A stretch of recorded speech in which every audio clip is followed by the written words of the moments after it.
Alright guys, so today we're going to do a fold and tell story, and this fold and tell story is not a mystery story. I'm going to tell you right away what we're making today. We are making a little tiny paper ruby-throated hummingbird. So I'm going to start off by telling you a little bit about the ruby-throated hummingbird.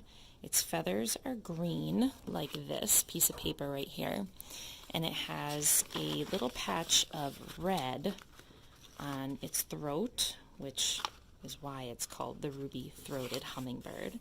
And they actually live around here, and you can see them in your gardens in the summertime if you have flowers that pollinators like honeysuckle and things like that. And in fact, the ruby-throated hummingbird is very, very beautiful, and its feathers, if you see it, it might catch your eye because its feathers shine a little bit like diamonds. So, when you see the ruby-throated hummingbird, also, its wings are not going to be folded up on its back, most likely. Some birds, when they sit on a branch or they sit on a bird feeder, their wings are folded along their back like this. A ruby-throated hummingbird's wings are probably going to be hard for you to see because they beat so fast that it looks like it's hovering when it flies. It kind of hangs in the air. And the reason it does this is because it needs to use its beak to eat nectar out of flowers. So it's a little bit different from some other birds that we know about, because some other birds have beaks maybe like this, and they catch fish, say from ponds like a heron, or they might have beaks that look like this because they are finches that eat seeds from a bird feeder like this, right? They can crack the seeds with their beak, but the ruby-throated hummingbird's beak is a little bit different than that. Their beak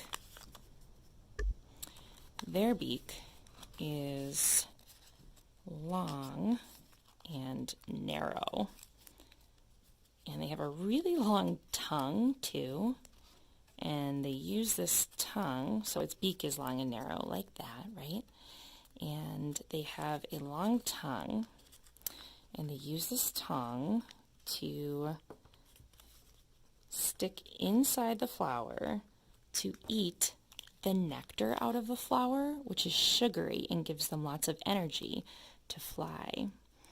Nectar is not the only thing that ruby-throated hummingbirds eat, though. They also will eat insects like spiders and things like that that they can catch. Sometimes they'll even grab them right out of mid-air, or they'll eat them off of the flowers that they're also eating. See its long beak? All right, we're almost done with our ruby-throated hummingbird. Let's make its wings. And there we go. All right, so now that you know what the ruby-throated hummingbird looks like, keep an eye out in your garden, especially if you have those flowers that pollinators really like, because they might just give you a visit, and they really are very magical to see them hovering around in your garden. All right, my friends, that was the end of our fold and tell today.